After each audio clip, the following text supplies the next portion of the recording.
Coming up tonight, carolers, hymns, and stories.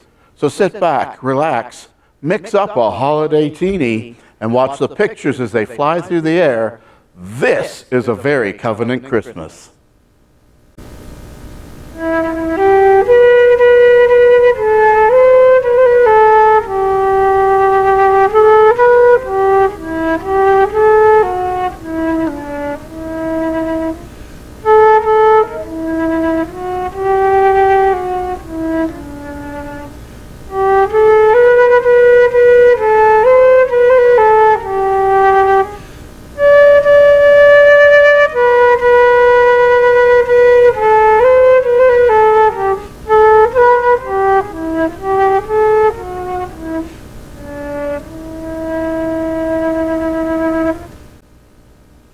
Good evening, folks. Thanks for joining us. I'm here in the Grand Sanctuary of the Covenant Campus in downtown Butler. Now, the town's oldest congregation may be experiencing some changes, especially in the area of property, but we are vital and alive and participate in local mission projects and as a partner in the new Cultural Arts District. Tonight, we share with you story and song for the holiday season. Our video Christmas card to you, A Very Covenant Christmas. My Christmas Wish to You by Catherine Pulsifer. If I could wish a wish for you, it would be for peace, faith, and happiness, not only at Christmas, but for the whole year through. I wish that there always be food on your table, that you always give to those less fortunate. May you always take time to share and thank those who have blessed you. I wish for time so you may reflect on the blessings that you have and that you express your love to those who are dear to you. May you never feel lonely because there are those who care. That you realize you are special, you are unique, you make a difference, not only at Christmas, but all year. I wish for your thoughts to be positive ones, that you never quit, that you never give up, and that you continue to learn. I wish for the love and peace of God to be yours always.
My mother was a self-proclaimed, and proud of it, Christmas junkie. She loved decorating, made our own cards, and fussed over the perfect gift for each person in our family for months each and every year. Of course, there was the music she had selected in September and started our choir rehearsing in October. That was her greatest joy. But in time, she was no longer able to do it all. She was trapped in a failing body and had to use a wheelchair. It nearly broke her heart. So, I was determined to take the reins of Santa's sleigh. I took Mom shopping when we accumulated stacks of gifts for Dad and the family and special friends. I also went shopping with Dad so that he could find things for Mom that would please her despite her limited circumstances. And of course, I had my own list too. These all arrived at my house for wrapping. Many of them were handed to me a mere day or two before Christmas.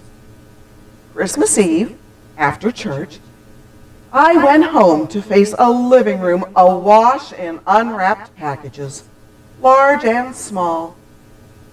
By 3:30 Christmas morning, I was exhausted. My back and fingers were sore. I had watched every Christmas Eve service, every concert, and every sappy movie I could stand. I was losing gifts in the detritus and losing my cool as well. I was in tears. Lord, how will I get this all done in time, I prayed. Then outside my window, at 3:30 a.m., on the darkest night of the year, a bird started singing. My own little miracle. A long, sweet song of peace. And I realized that the details would take care of themselves, or not. And it was time to celebrate our newborn Savior. Isaiah said, come ye, my people, the Lord is drawing near. And who's to say that comfort doesn't come from a bird song in the dark of night?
Sometimes, in all our Christmas celebrations and rushing around, we lose sight of all the other human beings who might not believe exactly as we do.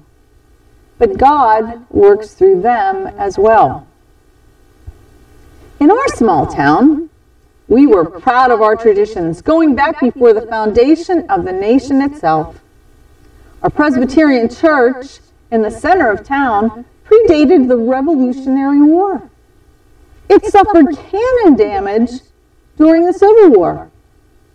It continued to boast a substantial membership into the mid-'80s. Not only were we Presbyterians, but we were the first Presbyterians, having helped colonize this frontier. We even imported a genuine Scottish Presbyterian minister. Our sanctuary sported Victorian-era gas lamps, long since converted to electricity. Our pipe organ was the pride of not one, but 4 concert-quality organists. And our Christmas Eve service was packing the gallery as well as the main floor with worshipers. What we didn't have was a nursery. At least not one of those snazzy, just off the sanctuary, glassed-in places with piped-in sound so the parents of rowdy young children could attend worship without earning the ire of those of us who were old, stodgy, and easily aggravated by excited kids excited to get home to Santa. Enter our blessed neighbors who rescued the Christmas Eve service. Each year, members of the local synagogue volunteered as nursery attendants at our church and all the other Christmas denominations in town. They even brought candy canes, cookies, and best of all, Santa himself. We could brag about having a Jewish Santa. It was a lovely gesture, a mitzvah, a blessing to us and to them for being willing to serve our mutual God. It was a reminder that we have more in common than we had differences. Maybe the star over Bethlehem, the city of David, was appropriately enough a Star of David. God is God to Christians and Jews alike. So at Christmas, in our little town, we shared Shalom.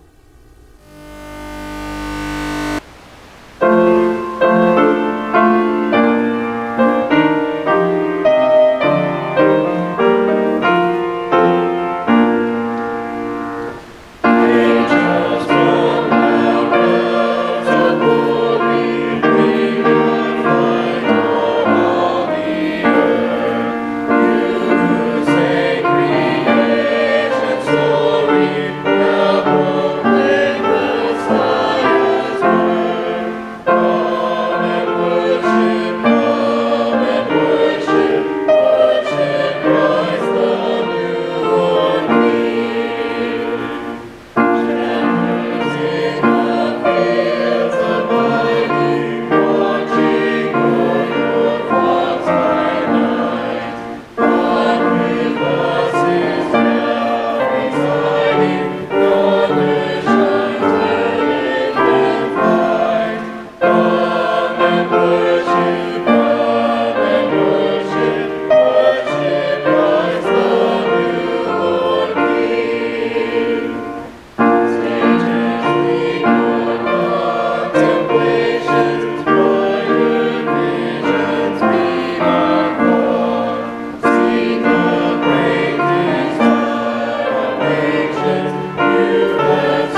Years ago, I worked in a distant town and was low person on the totem pole for Christmas vacation.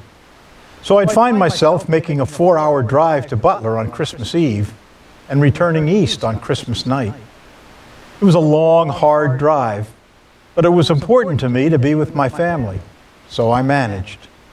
If the weather was snowy, I'd forge westward on the turnpike, only to arrive just a little late for Christmas Eve service, sneaking up the aisle in jeans and sweatshirt to slip in beside my loved ones. In many ways, it was horrible. The clock and Mother Nature were my enemies.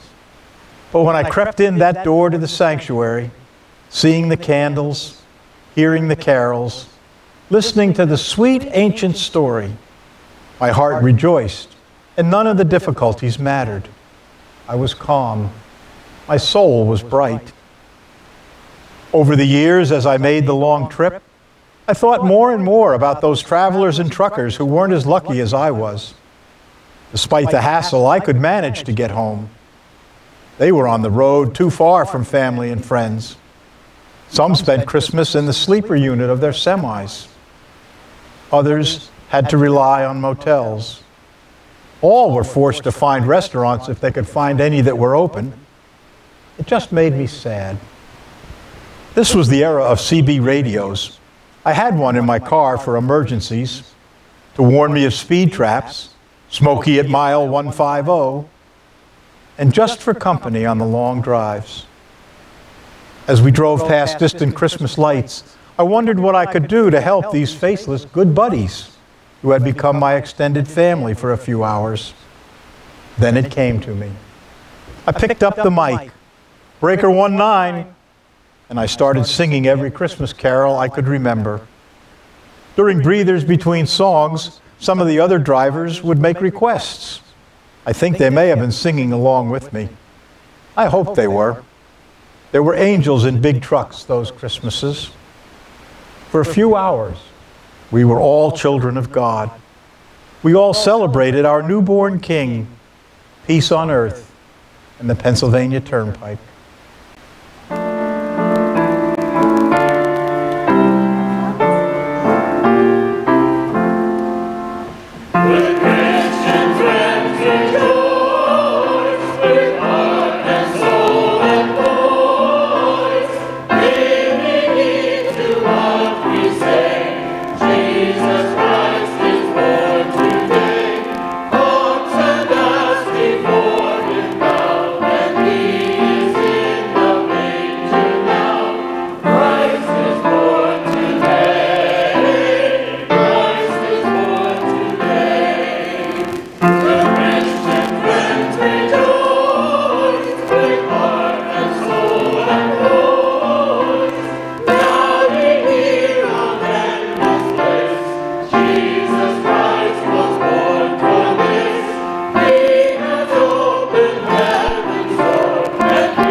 For many reasons, my favorite Christmas story is the story of the shepherds. These men who are often listed as motley, perhaps not the smartest or the cleanest. We can all identify with them. Would we want to be in the dark and cold night after night? They were frightened by the arrival of the angels who told them about the baby Jesus. How many of us would immediately leave our life as we know it, our employment, to go worship a baby? But they did go. And after worshiping the infant Jesus, they told the others about him. Following the shepherds to the manger, should be a goal for us all. Now, a personal shepherd story. Years ago, 2 of my boys were shepherds in the Christmas church pageant, dressed in their bathrobes, with tea towels wrapped around their heads.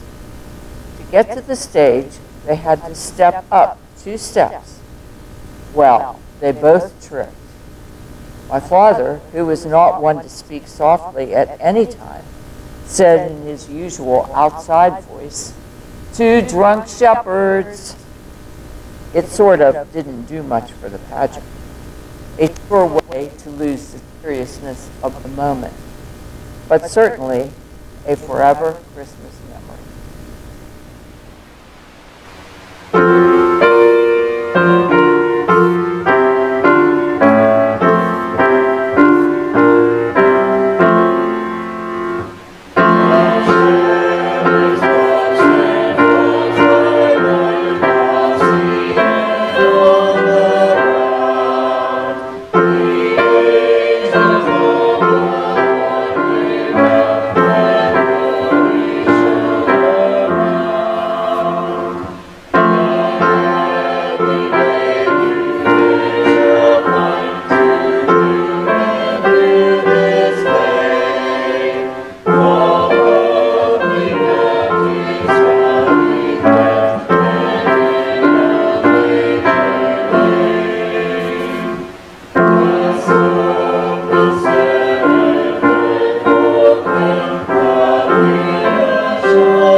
Children dream of Christmas presents months before the actual unwrapping. Bicycles, baseball gloves, and baby dolls fuel flights of fancy at that special time of the year. I have often asked friends what gift was their most special, the one they remember the best. Leaf through those memories of Christmas past and pick your own. In my case, 2 Christmas days stand out, but for opposite reasons. I was 8 years old in 1953, and I lived with my grandparents. I had no idea what my main present would be, but an orange and Lifesavers in my stocking would be a sure thing. Frequent secret searches through my grandparents' house had turned up nary a clue. When I scurried downstairs that Christmas morn, I immediately saw an electric train chugging about the tree. Though it only went in a circle, I was thrilled. Unfortunately, it would be the last present my grandfather would give me, as he died of pneumonia 1 month later. But what a special present it was. A few years later, I was hoping for a newfangled transistor radio, but they were expensive and we had little resources. Now, our family exchanged presents by mail with my aunt and uncle from Virginia, and it was always a big deal when that box from Arlington arrived a week or so before Christmas. That year, there was one present with my name on the tag, and it looked like it was about the right size for a small radio. However, it felt a little light. Still, my hopes were high. When the time came and the package was hurriedly ripped open, I found 4 pairs of Argyle socks. I love my aunt. I love my aunt. In rating disappointing presents, this ranks number 1. This ranks number 1. I hope your Christmas dreams come true. I hope your Christmas dreams come true. And that you don't get Argyle socks. And that you don't get any Argyle socks.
My name is Lars Morrison, and I invite you to celebrate the 50th anniversary of my very first job. You see, many, many years ago, it all began with a child. The Christ child to whom the shepherds knelt and the wise men offered gifts. Now, leaping forward several centuries, we find that Christmas is still all about the child, or more precisely, the children. One of the fondest memories that I have were the few years that I had to tie on a false beard, a white wig, and don the most famous red suit in the world. You see, my first job a half-century ago, I was a department store Santa Claus. My job was very simple. Sit in a chair, wave at everyone I could see, ho, ho, ho, ho, ho, Merry Christmas, and occasionally walk about the store, not only to stretch my legs, but to let it be known that Santa Claus was here for the asking.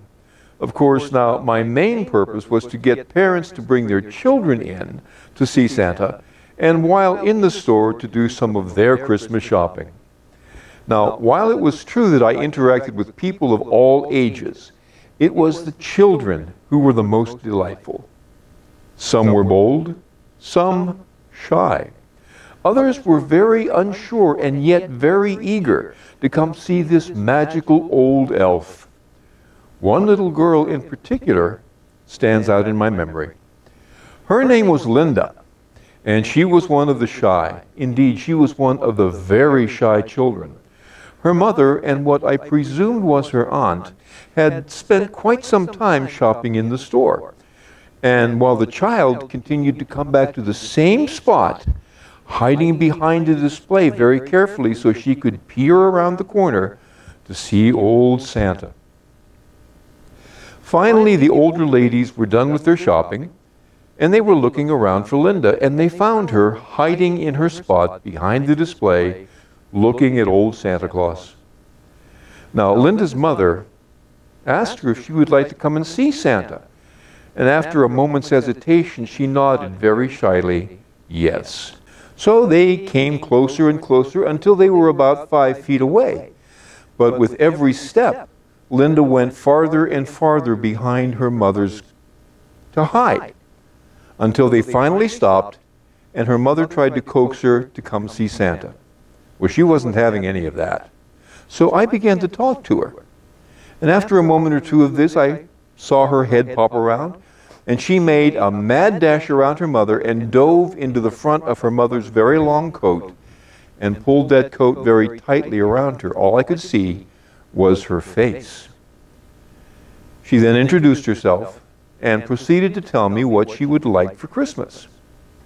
Now, at the end of this interesting but rather unusual encounter, I looked at her, put my finger beside my nose, gave her a wink, and said, Linda, Santa never makes any promises, but I'll do the best I can for you. Having said that, the three ladies quietly turned. Linda came out from her mother's coat, and they proceeded on with their day. Now, it was a simple encounter with a child, but one that is so memorable that I recall it 50 years later. The look of wonder and delight on Linda's face reminded me so much of what the shepherds and the wise men must have looked like when they were gazing upon the Christ child all those many centuries ago. Christmas, my friends, after all, did begin with a child. I wish you a Merry Christmas and a blessed one.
Thank you for joining us this evening. We hope that we've brought some joy and light to your holiday season.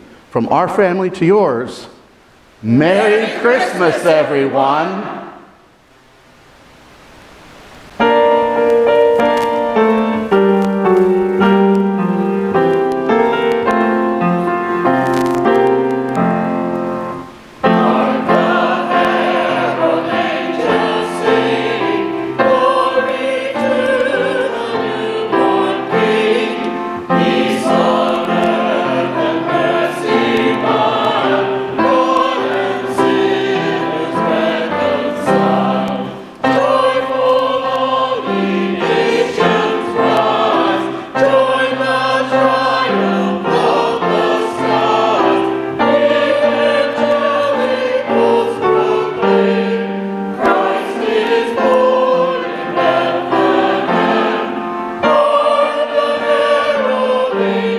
Sing.